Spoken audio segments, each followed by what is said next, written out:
Magandang umaga po sa lahat ng ating mga tagapakinig dito sa ating GIA Global Online Prayer Ministry. Praise the Lord. Attend po kasi kami ng GIA Workers Convention sa Camp Benjamin Alfonso Cavite from July 23 to 26, kaya recorded itong ating message. Praise God, makakasama ko doon ng ating mga host na sina Pastor Alan at Pastora Venus, Pastor Gary at Pastora Rich, pero di ko sure kung makakasama sila Pastor Rene at Pastora Heidi.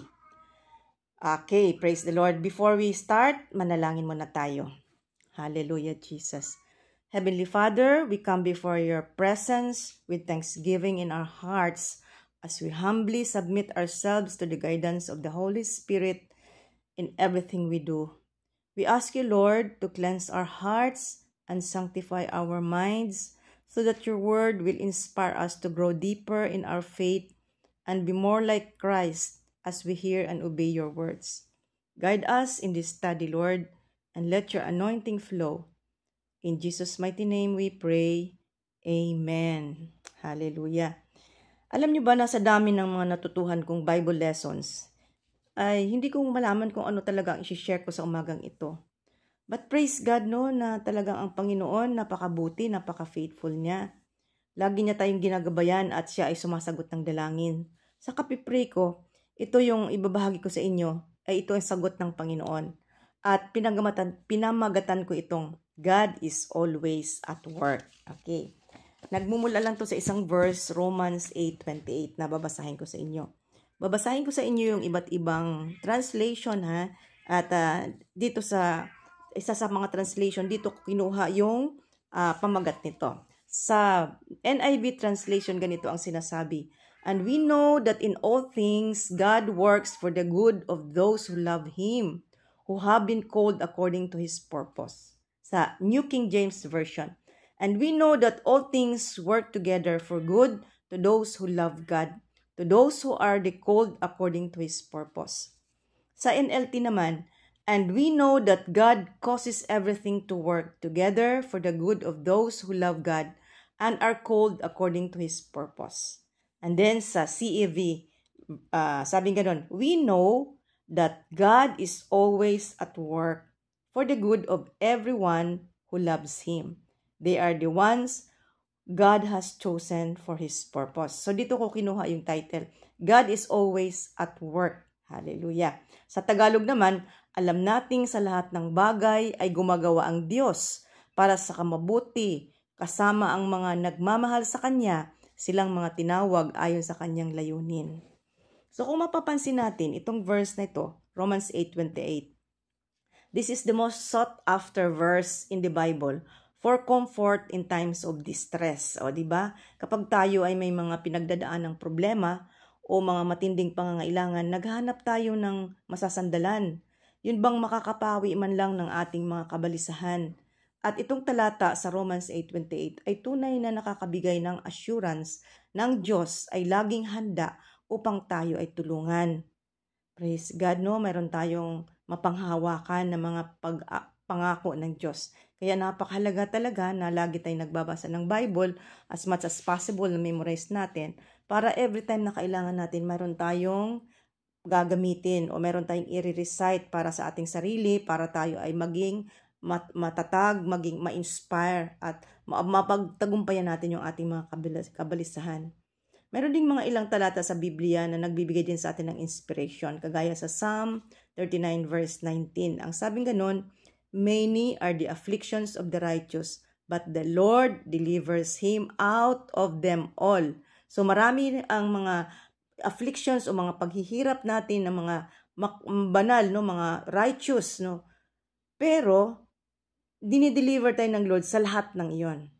Mapagkatiwalaan natin ang salita ng Diyos. And sa Jeremiah 33 verse 3, very familiar verse ito sa atin, call unto me and I will answer you and show you great and mighty things which you do not know. So yun ang pangako ng Panginoon. Hallelujah. Subalit bakit nga ba tayo ay nakakaranas ng mga pagsubok, mga paghihirap, mga sufferings na ito? Sino ba ang may pakanahan nito? Kailangan na itanim natin sa ating kaisipan, ha, na unawain natin ang katotohanan na hindi ang Diyos ang dahilan ng ating mga pagdurusa. I-plant natin sa ating mind, hindi ang Diyos. Naniniwala talaga akong hindi ang Diyos ang dahilan ng ating mga pagdurusa. Pinayagan lang ng Diyos yan, pero hindi talaga siya ang may pakana niyan. Naniniwala ako na ang Diyos ay mapagmahal, nilikha niya tayo para tayo ay mahalin, makasama, at gumawa ng mabuti. Even before the foundation of the world, tinawag na tayo ng Panginoon para sa ikabubuti natin. Hindi na tayo kailanman gustong parusahan. Di ba ang mga pangako ng Diyos sa Biblia ay puro sa ating ikabubuti? Ano ba ang sabi niya sa Jeremiah 29:11? Di ba ang sabi ng Panginoon, "For I know my plans for you, declares the Lord. Plans to To prosper you and not to harm you." So yun ang kalooban ng Diyos, to prosper us and not to harm us. Kaya yung mga sufferings, hindi yan galing sa Kanya. Plans to give you hope and a future. Yun, puro kagandahan ang kalooban ng Diyos. Ano pa ang sabi doon sa John chapter 10 verse 10 sa letter B? Kasi ang sa letter E niyan ay for the thief comes to steal, to kill, and to destroy. Yung thief na yon, si Satan, yung ating kalaban, para siya ay magnakaw, magwasak at pumatay. Yan ang kanyang layunin. Pero sabi ni Jesus, "But I come that you may have life and have it more abundantly." So ang ganda ng mga pangako ng Diyos. Kaya hindi ako naniniwala ng mga sufferings ay galing sa Kanya. Minsan, kalimitan ang sufferings ay galing sa dyablo kasi ang kanyang na layunin is to steal, to kill, and to destroy. Pero may mga pagkakataon din na ang dahilan ng ating mga pagdurusa ay tayo din mismo. May mga mali tayong choices, may mga mali tayong action, may mali tayong ginawa, kaya nagsasuffer tayo ng consequences. So, dapat lang lagi nating ilagay sa ating isip na hindi ang Diyos ang gustong tayo ay mag-suffer. Okay, himay-himay natin ang talatang ito at sana ay lalo nating maunawaan at magamit ito sa ating pang-araw-araw na buhay. Sabing ganon, "And we know that all things work together for good." Kung papansinin nyo, hindi sinabing, "And we hope that all things work together for good," or "And we think that all things work together for good." Bakit sinabing we know? Kasi knowing brings comfort and peace, while not knowing makes us doubt, worry, and even fearful. O diba, kapag alam mo kasi kaya komportable ka, may kapayapaan ka kasi alam mo Pero kung hindi mo alam, minsan ikaw ay nagdududa kasi hindi mo alam, o kaya nagwo-worry, o minsan natatakot ka, yung tinatawag na fear of the unknown kasi hindi mo nga alam. So ang isang example dito, yung I believe nararanasan nating lahat ito. Di ba pag may kasama ka sa bahay ay concerned ka doon sa kasama mo sa bahay, concerned ka kung ano ang whereabouts ng bawat isa, may concern. Parang kapamilya mo, kasama mo sa bahay. Doon sa Italy, kasama ko sa bahay, ay siyempre magkakasama kami doon. Siyempre nag-aalagaan din kami sa isa't isa, inaalala rin namin ng isa't isa. Ay itong aking kasama sa bahay, nasanay naman ako umuwi siya ng mga alas 7 or 6 o'clock, nasa bahay na siya. But one time ay, pasado alas 12 na, malapit nang mag-alauna ng madaling araw, hindi pa siya nauwi. Ay siyempre, natural lang pag ikaw ang kasama, medyo mag-aalala ka rin, saan nagpunta, anong nangyari, ganun ang mga tanong. Pag tinatawagan ko ang cellphone, ring lang ng ring, hindi naman nasagot. So ano kayang nangyari sa kanya? So ang ginawa ko, nag-pray ako kay Lord. At nung nag-pray ako kay Lord, nagkaroon ako ng peace. Kaya nawala yung aking pag-alala.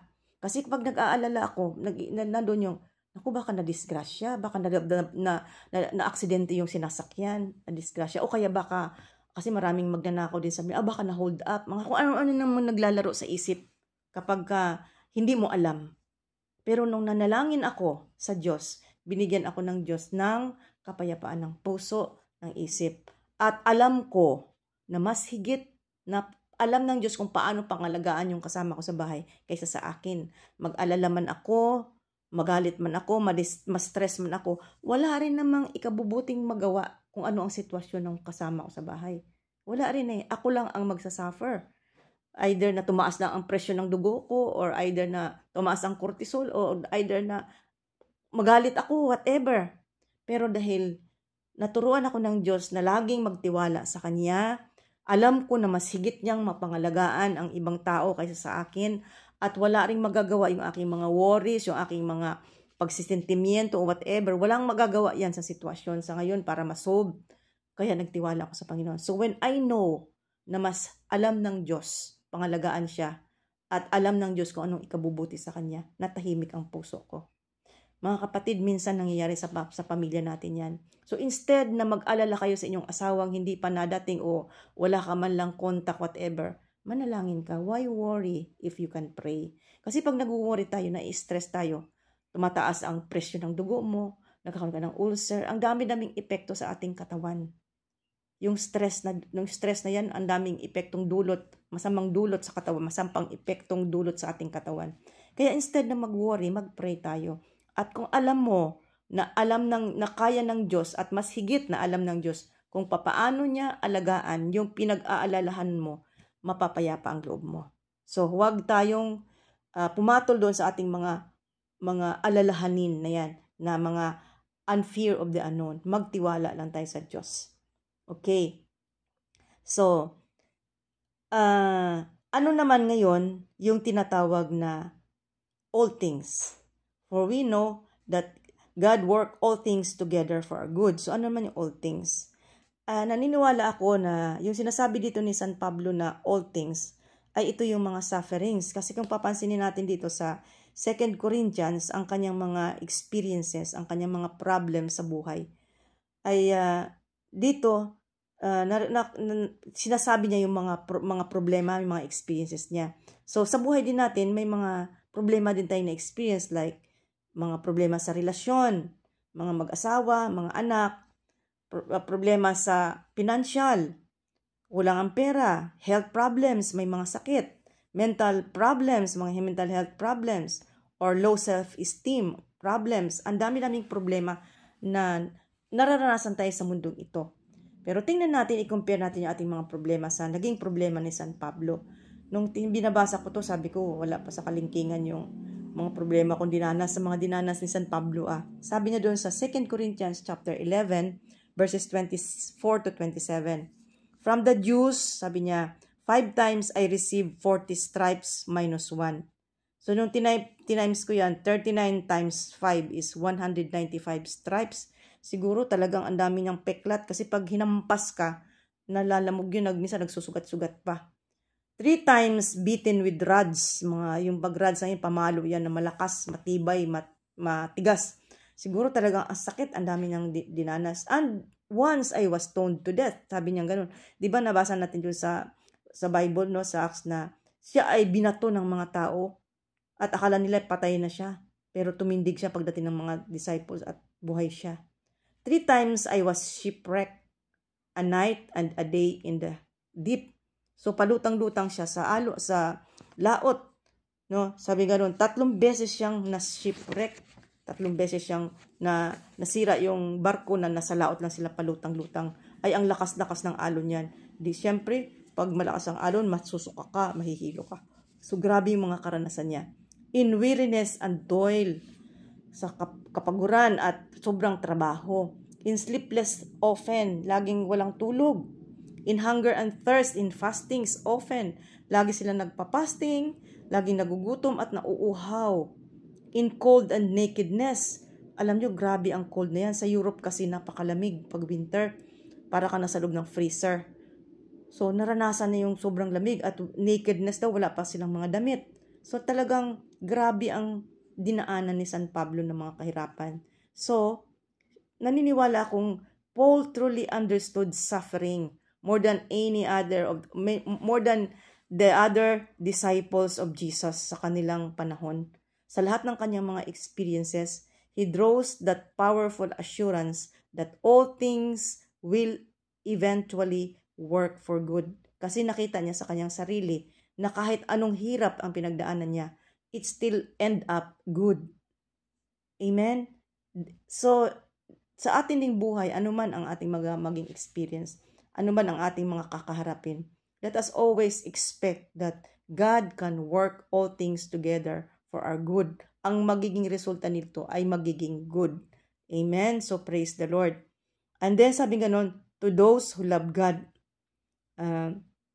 Itong Romans 8:28, it does not give anyone the right to do whatever he wants and then claim that God is obligated to make it work for good. Hindi tayo binigyan ng Diyos ng karapatang gawin kung ano ang ating gustong gawin, ang lahat nating ibiging gawin. And then tapos ikiklaim natin na, Lord, obligado ka talagang gawin itong good. So gagawa ka ng kapalpakan, gawa ka ng mali, at sasabihin mong, kaya naman ni Lord yan, gagawin naman ni Lord na good. Hindi ganun ang sitwasyon. Ang sabi lang, God will make our sufferings work for our good if we love God. Kapag minamahal natin ang ating Panginoon. But how do we love God? Madali kasing sabihin na mahal natin ang Panginoon. Doon sa 1 John chapter 5 verse 3, for this is the love of God, that we keep His commandments, and His commandments are not burdensome. So, pag nagmamahal pala tayo ng Diyos, ay sinusunod natin ang kanyang mga utos. To truly love God, we must have an ongoing, active relationship with Him based on faith and obedience. So, kung talagang nagmamahal tayo sa Diyos, ay kinakailangan lagi tayong active sa ating pagmamahal sa Diyos, ating relasyon sa Kanya, at tayo ay may pananampalataya at may pagsunod sa Kanyang mga salita. So, magkadikit o magkakambal itong faith and obedience. Kasi kung may faith ka nga, wala ka namang obedience, baliwala lang din. Faith without works is dead, sabi ni James. So, kailangan, kung may faith tayo, may obedience din. And then, sabi ganon, to those who are called according to His purpose. So, pansinin natin na yung promise is that not apply to those who love God lang, or to those who are called according to His purpose lang. Hindi pwedeng paghiwalayin ang dalawang ito. But, those who love God are called according to His purpose. And those who were called according to His purpose, love God. Kailangan magkadugtong, magkakabit itong dalawang ito. Kung tinawag ka ng Diyos according to His purpose, you must love God. Kung mahal mo nga ang Diyos, ay tinawag ka nga according to His purpose. Hindi pwedeng maghiwalayin. Now, who are the called? Sino ba itong mga tinawag? Papaano sila naging part ng mga tinawag? At ano yung pagkatawag ng Panginoon? What is God's calling? Sa John 6:44, ang sabing ganun, no one comes to me unless the Father who sent me draws him. So wala daw na makakalapit sa Panginoong Hesus kung hindi ito ibinigay ng Ama sa Kanya. So yung initiative comes from God. God called us to be saved. At kung tayo ay naligtas na, we will be part of His kingdom. So God called us. Mayroong tinatag na universal or general calling at specific calling. Ang universal calling is for all of us to be saved. Ang specific calling ng Panginoon ay may kanya-kanya tayong pagtawag. Tinawag kang magturo, tinawag kang mag-preach, tinawag kang maglingkod. Maraming mga specific na calling ang Panginoon. At kapag tinawag tayo ng Panginoon, kailangan tayong mag-obey. Obedience to God's calling is the noble task that we can do. Mabibigyan natin ng kaluwalhatian ng Panginoon kapag tayo ay sumusunod sa Kanyang pagtawag sa ating buhay.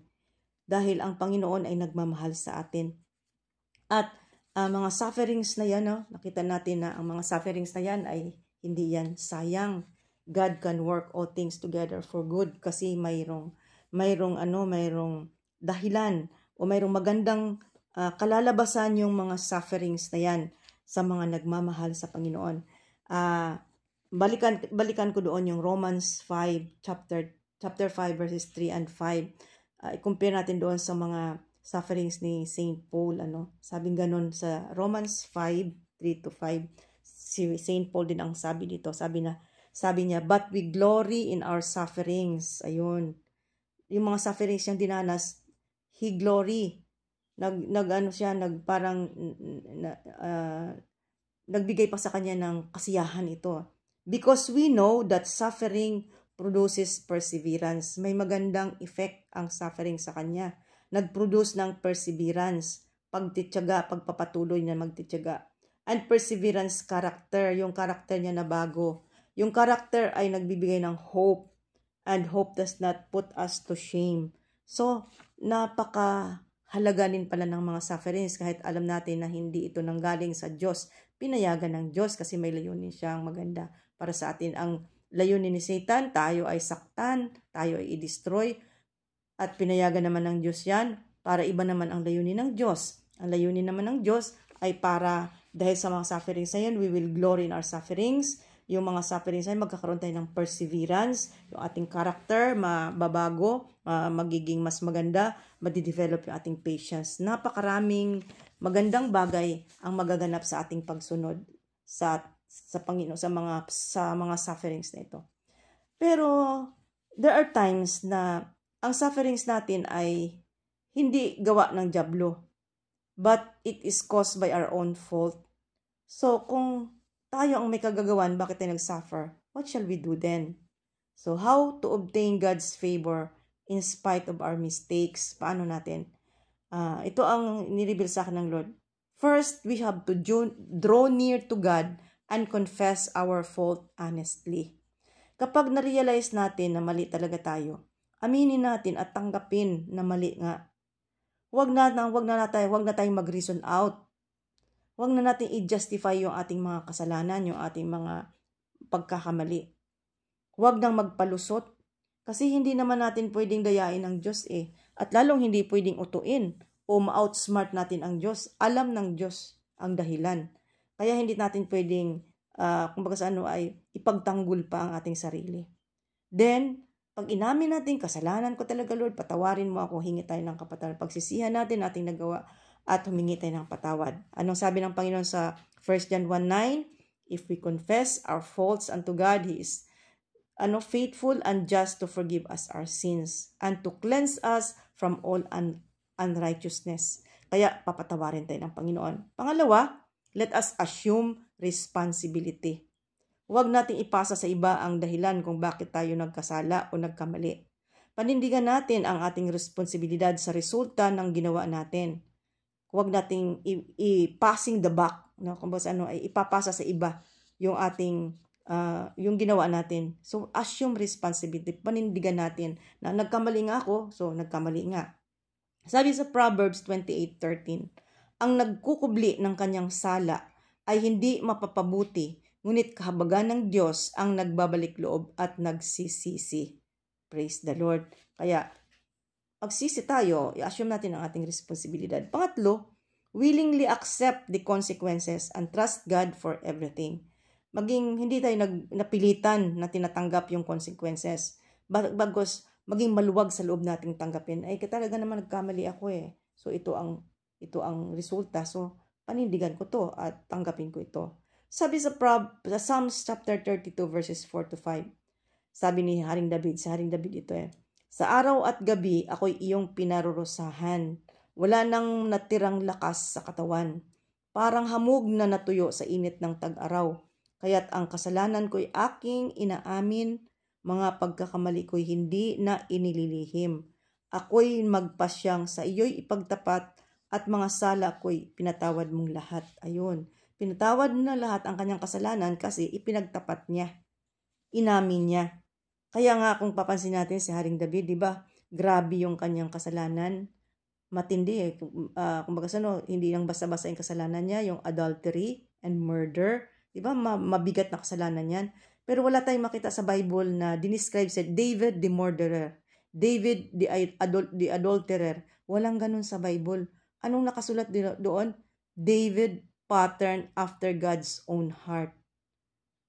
So, yung mga kings, yung succession ng kings, yung king na ito, sabi gano'n, and Hezekiah did what was right in the sight of the Lord like his father David. Laging minimension yung goodness, hindi na minention, hindi na ikinabit sa pangalan niya yung kanyang kasalanan. Bakit? Nagsisi siya eh. Inamin niya ang pagkakamali niya. He humbled himself at inangkin niya ang kanyang responsibilidad. Inassume niya yung responsibility niya at willingness na tinanggap niya yung consequences ng kanyang mga pagkakasala. So, ang gagawin natin kapag tayo ang suffering sa atin ay dahilan, tayo rin may dahilan. Let us not murmur or complain.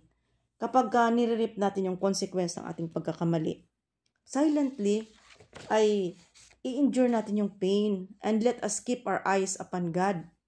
Huwag tayong mag-attempt to make our own solution to correct our wrong action. Instead, let us give it all to God for Him to fix everything. Kasi kapag tayo ang gagawa ng solusyon sa problema, malamang palpak. Subalit kung ipaubaya natin ang lahat sa Diyos, perfect ang gawa niya. Maliligtas tayo sa sobrang kahiyan or sakit bunga ng ating kasalanan. Naranasan ko ito kaya masabi ko sa inyo na yung mga illustration ko dito ay talagang karanasan ko kung paano ako natuto sa salita ng Diyos. Nung last year pa bago ako umuwi, kinontrata ako ng kasama ko sa bahay noon na, Tita Ping, pag next year, pagbalik mo sabi niya, ikaw ang mag-substitute sa akin kasi gusto kong magbakasyon. Ikaw lang ang pwede kong pagkatiwalaan doon sa amo ko. Sabi niya, sige, sabi kong gano'n. So, almost 2 months ako nag-substitute sa kanya. Ngayon, itong kanyang senyora ay madamot daw. Palautos, gano'n. So, pero nagtataka sa Panginoon nung pagka nag-uutos ako, hindi ako nagre-reklamo. Basta't sunod lang ako ng sunod, gano'n. I do my best. Sometimes, I give more than what is required. Ganon ako pag nagtrabaho Basta't gusto ko yung maayos lahat, malinis ang lahat, basta't ayos ang trabaho ko. And alam nyo ba, yung favor ng Lord ay naranasan ko kapag pala binigay mo at saka yung iniisip ko, I am not working for people, but I am working for God. Yung lagi kong tinatandaan doon sa Colossians 3:23, na whatever you do it with all your heart, not as unto men, but as unto God. So, lagi ko yung sinabi, Lord, pagka nagtatrabaho ko yun, kinakausap ko ang Lord, para ito sa'yo, hindi ito para sa mga amo ko. Tapos, kahit napapagod ako, sinasabi, Lord, napapagod na ako Basta't lagi ko si Lord ang kausap ko. And alam nyo, napakabait sa akin ng senyora, hindi siya madamot. Bibigyan ako ng pera, feel na, bilhin mo lahat ang gusto mo. Ano man ang kakainin mo, bilhin mo dyan. So, na-bless ako doon. And then, basta't hindi ko siya sinusunod ko lang siya lagi. And then, dumating ang panahon na nagligpit siya ng kanyang, kasi pag from winter to summer, magpapalit yan ng mga damit. So, ililigpit na yung pang winter at ihanda na yung pang summer. Mayroon siyang mga magagandang fur coat, ang mamahal nun. Kung ilang libo yung euro ang halaga nun, ay 63 na ngayon ang palitan ng euro. So, ang laki-laki ng halaga noon. Ay mayroong kunting mga sila-sila ng mga insektong yon, inilabas niya doon sa may balkon. Tapos naisip ko, siguro ang dami nitong mga ano kaya, sabi ko, plantsahin ko para yung usok ng plansa, mainit, mamamatay yung mga insekto. So ginawa ko, pinalansa ko nga, sinapinan ko muna ng damit sa ibabaw ng tela. Nung pinaplansa ko, sabi niya, Phil, sure ka ba na hindi ito masisira? Sabi niya, nakagawa ka na ba ng ganito dati? Sabi ko, oo naman. Sabi ko gano'n. So, tuloy-tuloy ako. Pero nagsinungaling ako. Hindi naman, parang nagpapa-impress na ako dun sa amo na mapapatay ko yung mga insektong yon. Kaya, napauo ako doon sa sinabi na kung nakaranas na ba akong gano'n. Sa totoo, hindi yun. First time ko pa lang.